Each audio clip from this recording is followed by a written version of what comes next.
Mr. Smith, this next question will start with you. This question is from the audience. I believe that I may have been treated rudely by the Riverside County Sheriff's Department.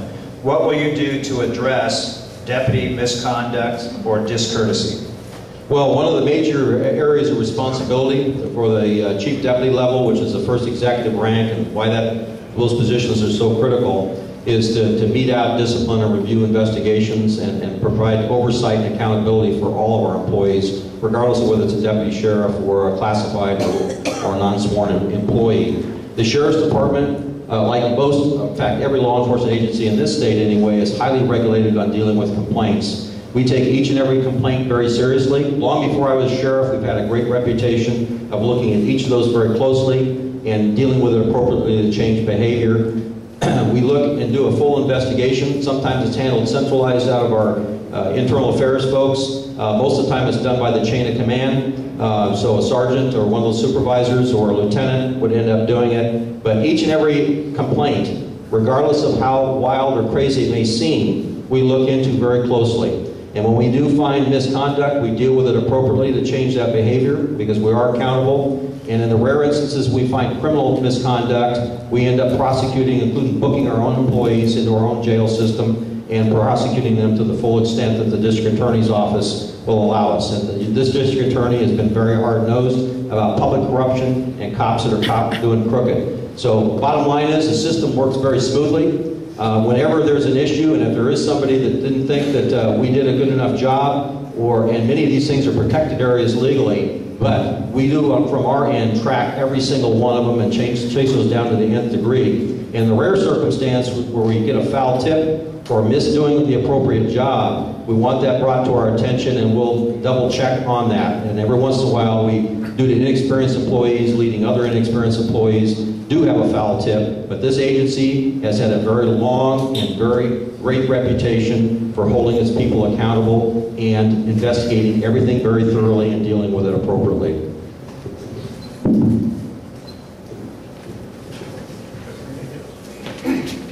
I'll repeat the question. I believe that I may have been treated rudely by the Riverside County Sheriff's Department. What will you do to address deputy discourtesy or misconduct? Okay, well, I just heard a lot about criminal behavior and all that's investigated. You know what, I think this is one of these areas where we need to be thinking outside the box. You know, one of the statements I used to hear when I was working that I really hated was when people would say, well, this is the way we do things because this is the way we've always done things. Whether it was good or bad, that's just the way we always did business. I think in a case like this where people are treated rudely, I mean, what is law enforcement? What is law enforcement all about? It's about public service. I think when a citizen calls a cop, they should get a cop. When a citizen has contact with a cop, there's no reason for rude behavior. And I think probably a good way to deal with this was suggested by businessmen. I think it's a great idea. I would implement it as sheriff. And that would be to have a secret shopper program, very similar to what the banks and large department stores do.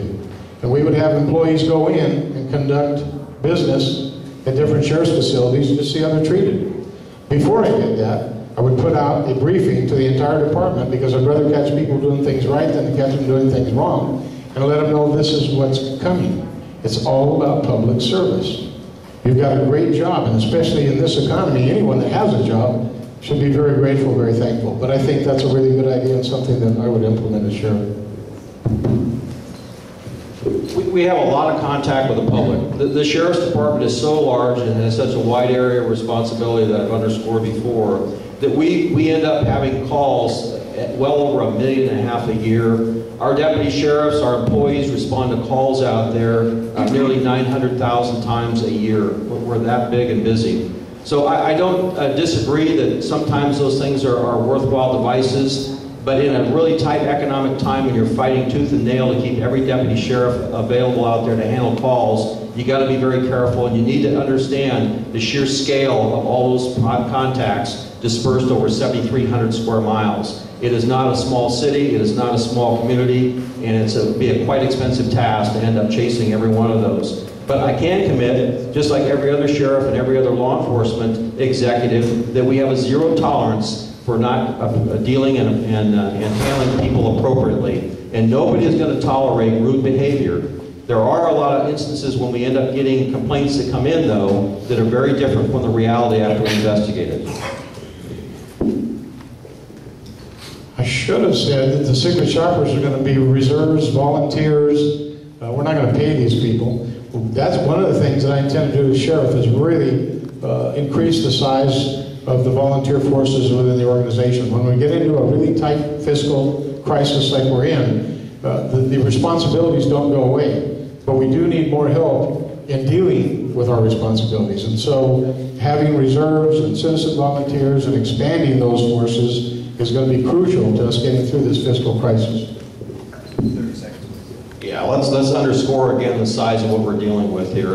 Your current sheriff's department right now, this day, has over 1,500 volunteers in reserve. So it's not like we're turning a blind eye, and even though we're going to try very hard to pull up more volunteers, hopefully, because a lot of folks out there that can contribute as part of our partnership and teamwork maybe have the time to do that.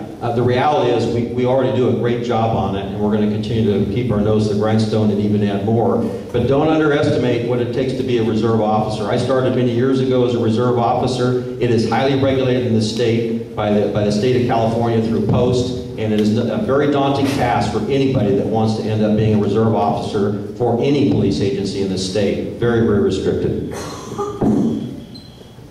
Robles, you have 30 seconds if you'd like to respond to that.